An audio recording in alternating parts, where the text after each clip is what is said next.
আর সংসার নষ্টের জাদু কারো উপর করা হলে সাধারণত তিনটি আলামত তার মধ্যে প্রকাশিত হয়ে যায়। আপনারা হয়তো অনেকেই ভাবেন যে সংসার নষ্টের আবার জাদু হয় কিনা। দেখেন, সংসার নষ্টের জাদু বর্তমানে অনেক ব্যাপকভাবে হচ্ছে এবং রাসূল সাল্লাল্লাহু আলাইহি ওয়াসাল্লামের উপর পর্যন্ত জাদু হয়েছে।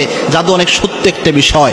লাবিদ বিন আসাম আল্লাহর হাবিব সাল্লাল্লাহু আলাইহি ওয়াসাল্লামের উপর জাদু করেছিলেন এবং কি আল্লাহর হাবিব সাল্লাল্লাহু আলাইহি ওয়াসাল্লাম জাদুর প্রভাবে এতটা রোগাক্রান্ত হয়ে থাকতেন, প্রায় সময় আল্লাহর হাবিব সাল্লাল্লাহু আলাইহি ওয়াসাল্লাম বিছানায় পড়ে থাকতেন অসুখ হয়ে।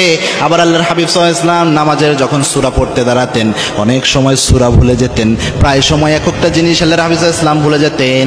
অবশেষে জিবরাইল আমিন এসে জানালেন, ইয়া রাসূলুল্লাহ, আপনার উপর জাদু করা হয়েছে।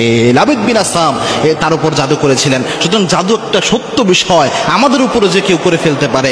তিনটি আলামত যদি আপনি দেখেন তাহলে বুঝতে পারবেন যে হয়তোবা এমন জাদু করা হয়েছে। যেহেতু এক ভাই প্রশ্ন করলেন যে সংসার নষ্টের জাদু হলে কি কি হয়, তার মধ্যে এক নাম্বার যে আলামতটা সেটা হচ্ছে, যদি এমন দেখেন পারিবারিক জীবন পরিচালনার ক্ষেত্রে যে আপনার স্ত্রী নরম সরম মেজাজের মানুষ ছিল, অত রাগী মেজাজ বদমেজাজি মানুষ ছিল না, কিন্তু ওই স্ত্রী হঠাৎ করে কি যেন হয়ে গেল, অনেক বদমেজাজি হয়ে গেছে, কথা বললেই রেগে উঠে, যে কোনো কিছুতে রাগ করে, অনেক চিল্লাফাল্লা করে, এরকম আচরণ স্বাভাবিক তবিয়ত ন্যাচারাল যে মেয়েদের বৈশিষ্ট্য এটা থেকে বের হয়ে এসে অনেক রাগী মেজাজি হয়ে গিয়েছে, তাহলে বুঝতে পারবেন হয়তোবা এটা জাদুর প্রভাব হতে পারে, অথবা যে কেউ তাবিজ করতে পারে, এরকম কোনো কিছু হয়ে যেতে পারে। দুই নাম্বার, যদি কোনো স্ত্রীর মধ্যে এটা লক্ষ্য করেন যে ওই স্ত্রী আমলে নামাজে বা যে কোনো আমলে কোনো আগ্রহ পাচ্ছে না অথবা স্বাদ পাচ্ছে না কোনো কিছুতে, এরকম যদি হয় যে নামাজ পড়তেছে, নামাজ পড়ার ক্ষেত্রে উদাসীনতা তার মধ্যে কাজ করে, অনেক সময় নামাজ কাজা করে ফেলতেছে, অনেক সময় নামাজ যে পড়ে সে বলতেছে নামাজে কোনো স্বাদ নাই, অথবা কোনো মা বোনও যদি আপনি অনুভব করেন এই জিনিসগুলো আপনার মধ্যে রয়েছে,